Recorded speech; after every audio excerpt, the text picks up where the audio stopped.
Getting a newborn to fall asleep and to stay asleep is so tricky. Here are 5 things I wish I knew about newborn sleep that I wish someone would have taught me before I had my first baby. One is that newborns tend to sleep about 16 to 17 hours a day. Newborn sleep is whacked. It is all over the place. They might sleep for 20 minutes there, 30 minutes there, 45 minutes there, but typically they sleep for around 16 to 17 hours a day, if you're lucky. 2, naps. So during the day with naps, I say naps because a nap can be 10 to 20 minutes to a newborn. Newborns can go approximately 45 minutes, 60 minutes between their naps or their sleep time during the day before they start to get into a pattern of becoming overtired. So if you notice those overtired signs right away, then you need to do everything you can to try to get them to sleep, because it'll be harder to put them down if they become overtired. It is just a cycle. It's a vicious cycle once they become overtired and hit that point. Number 3, so their wake windows are about an hour.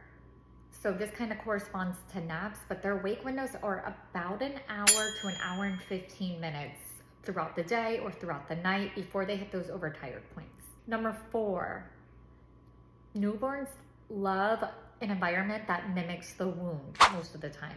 So that means dark curtains. You want like blackout curtains in your room. You want a loud noise machine, and you don't want to like blast it like you're at a rock metal concert or something.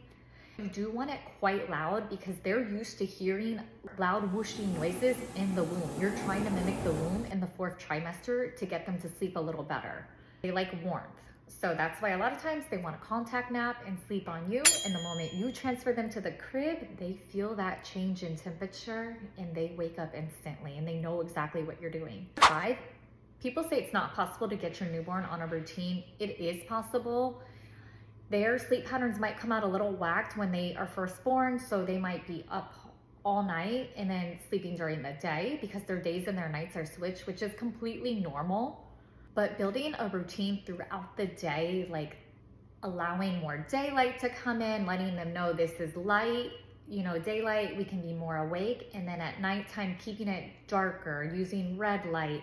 If you're gonna feed them and keep them up, during that feed, you want low stimulation, you want those blackout curtains, you want that white noise machine going. You're trying to get them in this routine that this is nighttime. We sleep for a little bit longer during the night. Even though, newborns, they're gonna be up every few hours eating or breastfeeding or whatever. The quicker you get them in a routine, the easier it is. Even if you feel like it's not a routine, we all have little routines we do before going to sleep, after years and years. Just look at what you do before you go to bed. Everyone is different. So we all have little things we do. And a newborn should be on a routine because they'll know what to expect. That's what you're building up. You're building up consistency so they know that what to expect next, and that, okay, during the day there's a little more light, we can be more awake, but during the night it's darker, so it's low stimulation, we should be asleep because this is the time that people are asleep. You're just getting them into the habit, into the rhythm, and getting them on a routine. It is hard, but it is possible. And don't beat yourself up.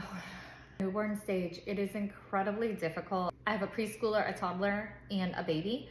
And the first 3 months absolutely annihilates me each time. It brings me to my knees because that's how grueling the newborn trenches are. But once you get over that and you can sleep train your baby if you choose to do that, or in general, once you start getting that 4-6 month mark and baby can sleep through the night, it gets so much better. It does. You get your life back, okay? There is a light at the end of the tunnel, but the first 3 months, it's really hard. Hopefully these tips help. I have other videos on getting your baby to sleep, getting your newborn to sleep, how I got my kids to sleep, because I sleep train about 3 to 4 months, and my kids sleep through the night ever since then. So, except during the regressions and the teething period, which is what I'm currently going through right now.